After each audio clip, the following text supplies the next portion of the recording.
Ever since our last engineer was killed, I was the only one with any technical skills to, at least, keep the ship functional. But as I am trained primarily for fightercraft and light cargo transport for loading and offloading the cruiser, I'm not exactly the right one for the job. But I have no choice but to keep working on it, or so I thought, due to how much patchwork I have done. I am a Zoi named Tat, and what I heard am similar to some pre-sapient mammal cousin of the humans. I would not know, as I have never spent much time on any of their worlds.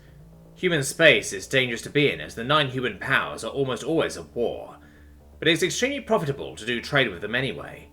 We try to stay in American space though, as the Greater American Republic tends to keep the front lines away from their worlds, and there are no docking fees.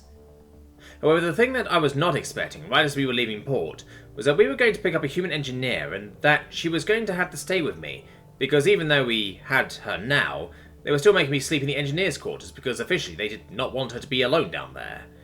In reality, they just didn't like the way I naturally smelled, even after cleaning. Bigots. So now I am down here with this human girl who was 2 foot taller than me, had blue eyes, her red-haired fur was put up in her tail, wore overalls, had some sort of metal frame on her face with round glass over each eye. You said your name was Alice, right? I asked, trying to break the silence. Yeah, so from the looks of things, I'm going to have to run a diagnostics, but it looks like had you guys waited any longer and she would have blown, Alice told me. Well, good thing you're here now, I guess. But what do you mean by she? I was confused. Every ship is a she, that's just how things are, she explained. Oh. I still did not get it. Well, let's get started. I watch as she spends the next few minutes trying to find the right adapter for her diagnostics computer. When she finds one, she gets a confused look on her face. You guys are using a Shogunate reactor? Why? I thought the ship was built on one of your Xeno worlds. I ignore the fact that she used the word Xeno, as she could have used something much worse, and then answered her. It was just what we could afford. No one looked into where the parts came from, I told her. Not only is this thing barely holding together, but for all I know, it's put together in someone's shed with spare parts. I'm going to have to run a diagnostics on the entire ship now. This is going to take all day. All day? A ship this big should take weeks. This girl must have a custom program to speed things up. So we wait, and by the time it is done, I can see Alice's eyes bursting out of her head.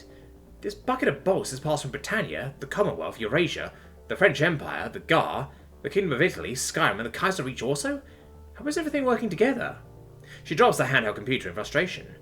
What's the issue? I ask.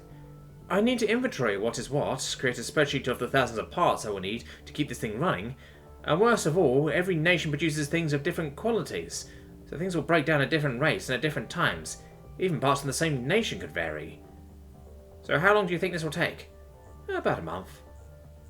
At this point, I am not going to bother to question it. Then, let's get started.